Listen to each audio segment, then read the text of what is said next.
We'll just kind of wing it. All Obviously, right, everybody, Sandy. and we are live after the Marlins 2-1 victory over the Los Angeles Angels here.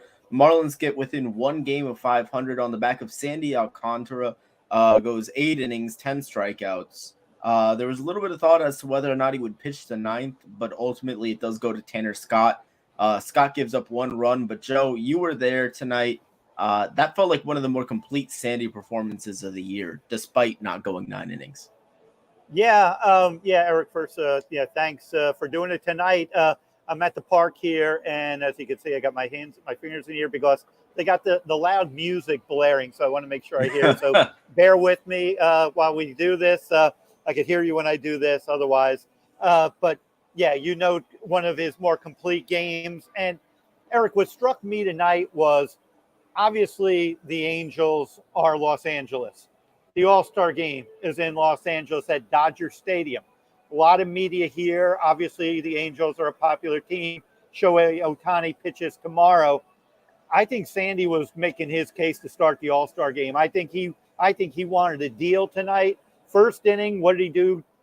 Strikes out Jonathan Villar to start the game off. He strikes out Mike Trout, and he gets a ground out on Ohtani. Four of those pitches, if I counted it right, according to Statcast, 100 miles an hour.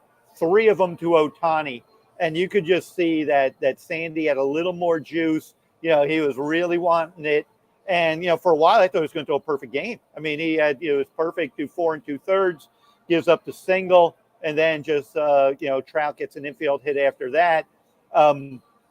Didn't walk anybody, 10 strikeouts. 107 pitches. I'm sure people are pulling their hair out saying give him a chance for another complete game, but you just can't keep doing it. Can't keep going to the well and getting at 117 or so pitches. Little dicey in the ninth, but Scott was able to protect the lead, get the save, and a big win, 6 in a row for the Marlins. Now just one under. Big game tomorrow night, obviously, with Shohei going against Trevor Rogers, but 6 in a row. And just kind of your takeaway, I just kind of like the way the Marlins are just kind of stepping up. Yeah, I think number one, my first thing is, and he didn't score any runs today, but the Marlins are just such a different offensive team when Joey Wendell's in the lineup. His impact was felt tonight. Obviously, even though he didn't score, he had a couple of really solid at bats for the team. And I just want to touch back on Sandy because obviously he's the big theme of this game, and Sandy really relishes those big moments. You can absolutely see it when he's facing Trout, when he's facing Ohtani. It's a reminder that I really want to see Sandy in the postseason, outside of with a real atmosphere, outside of the COVID season, obviously in 2020, when they did see him. But this team, it does feel like things are starting to fall into place. You're getting some of that positive regression that we kept hearing about in these one-run games and these close ball games. You kept hearing, well, it'll swing back, and it feels like all of a sudden maybe it is starting to swing back for them a little bit in these close ones. Yeah, obviously still a long way to go. They put Right. themselves in a big hole, but they really can't afford a losing streak right now. But yeah, you're right. I mean, you're seeing, Eric. What stands out to me is you're seeing team wins, you know, and and that's a different hero every night. Whether it's Cooper with the big home run tonight, followed up by Dela Cruz's big home run yesterday in Washington. Dela Cruz day before, Sanchi with the 2-out homer earlier, Garcia, in St. Louis. Then going back to the final game when the win streak started, or at least when they started, showing some late inning magic when they beat the Mets and Nick Fortes with the walk off homer. So you're seeing different heroes. But to your point on Sandy kind of relishing the moment, it reminds me of Jose Fernandez in that regard, where when Jose would face Yasiel Puig when Puig was a big deal in the Dodgers. Even though he was out on outman teams, those kind of Marlin teams weren't up to speed with the Dodgers in, but man, he raised his game in those games. And you see it, it's a quiet Sandy, but it's really loud on the mound. He's on attack mode, no walks tonight. And just like, here's my stuff, hit it, and just going right out Trout. running a fastball kind of up on Ohtani, where Ohtani kind of gave a little look like, whoa, he ended up tapping in. I'm talking the first at bat. But it's very uneasy, uncomfortable at bats for the Angels, who haven't seen him. The National League East sees him several times and he's a handful, but to a team that hasn't seen him, and at this where Sandy's just kind of relishing, like you say, he's kind of leading them there. He's doing what an ace does, and just embodying what he's the spirit of this team right now. And because once your teammates, Joey Wendell in his presence, but once you see a starting pitcher putting it all out there on the line, it raises everybody's game, because now you don't want to let that pitcher down. And right. Some of the people who are skeptical of Tanner Scott will look at this and say, "Oh, he gave up a run." Well, he got out of it. That's huge. He didn't give it up in terms of losing the game. We all know that they're going to need to make some moves, but I think they're trending toward, and I've noted this on social. I've said it to people, and I'll repeat it. I think they're headed towards buyer, but be a careful, cautious buyer. You didn't put yourself. Now, who knows if they win, 15 of 18 and 20 of 21 before whatever the math is that gets us to August 2nd, and you're 5, 6, 7 over. Maybe you trade a top prospect, but I don't think they're there yet, nor should they be. I think they need to kind of, if they could make an upgrade, try to get controllable guys, maybe trade off this, active roster or guys close to for controllable pieces, and, get bullpen depth, because, I'll give this to Tanner Scott. When you're winning a lot, your closer's being used a lot. So, right. and they're all high leverage. So it's a time right now that you're going to need a second closer. And I don't know if they mentioned it on television, but Okert got up after the bases were loaded, but he got the 2 lineouts to center. You're seeing Sanchi in center. He made a couple of good plays out there tonight. The bat's coming alive for Jesus as well. Just a lot of things to like. I mean, again, long way to get to where they want to go, but you kind of see, and I was talking to Jacob Stallings before the game about this. They're aware if this had all gone south, guys in that clubhouse would be dealt. They don't want to see their teammates being dealt.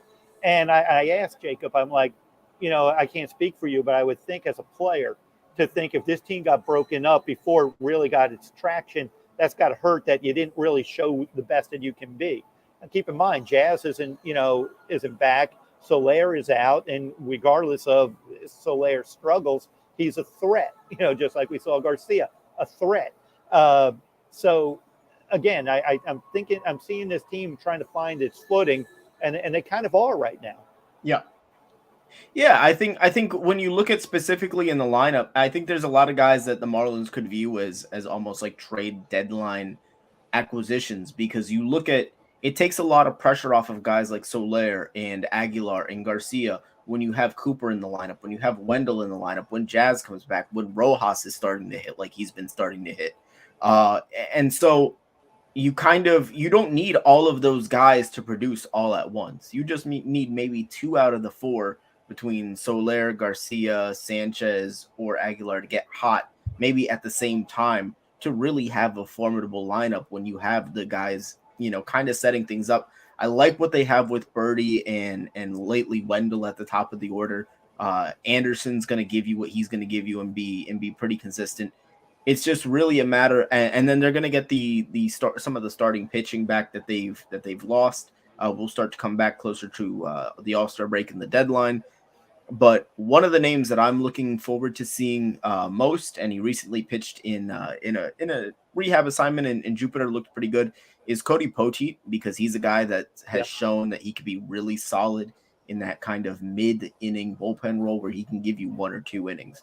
And I think that that's kind of exactly what this team needs right now, because they've just been so reliant on Bass, Okert, and Scott lately.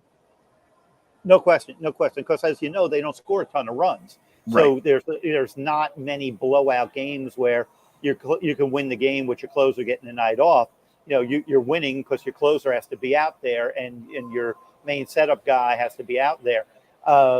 again, it's kind of thin ice that they're on in that regard, because they're there's not a lot of room for error, and and you're absolutely right. They need the Poteets. They're going to need everyone wants the big names and the most established people in the market, but you're going to win, or the Marlins are going to win with contributions from guys that are big leaguers and are role players. And Bender in a I harp on mid-inning that. role. You're going to need that. Dela Cruz, to his credit, hasn't had Yep. a very good year. Was really slumping, and you hit a couple of really big homers.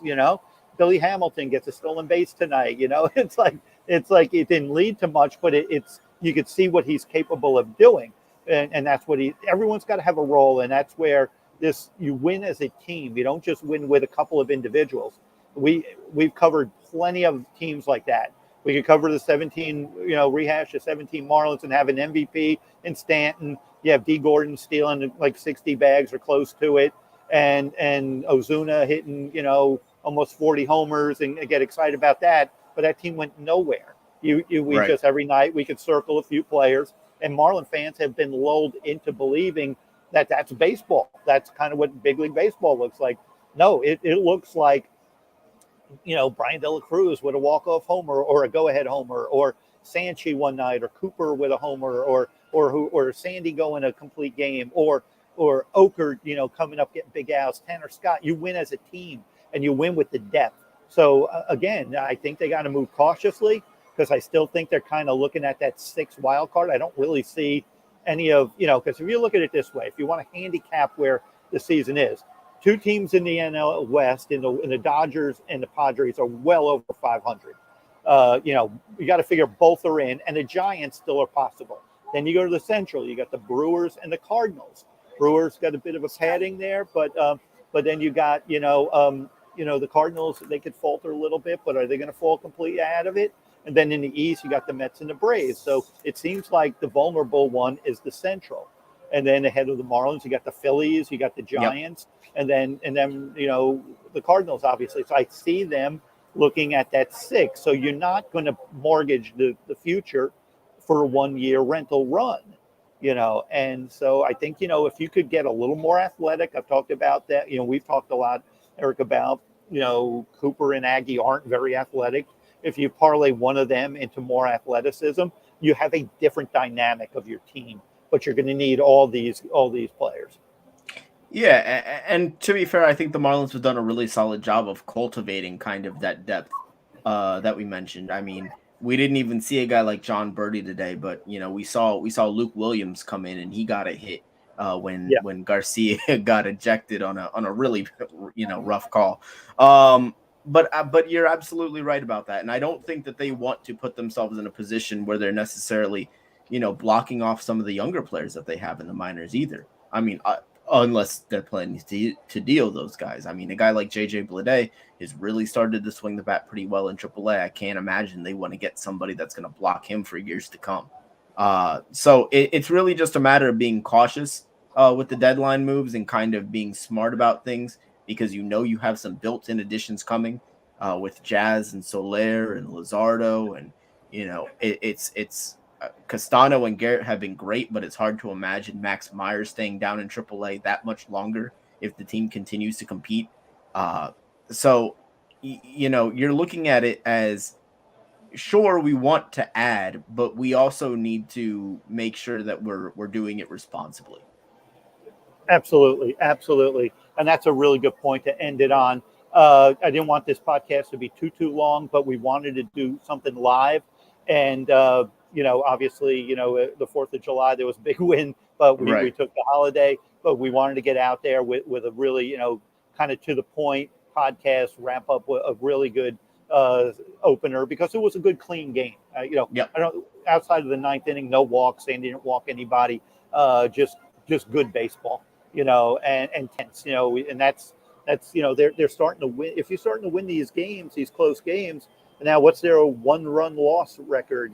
Everyone's all Yep. worked up in a lather over that 1-run record. Like 14 and 17.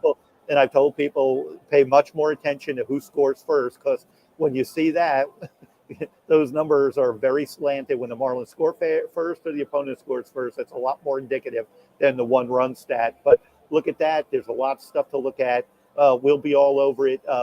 Eric, take us out. Tell everyone how they can find us. We'll be back later in the week, we hope, with another one.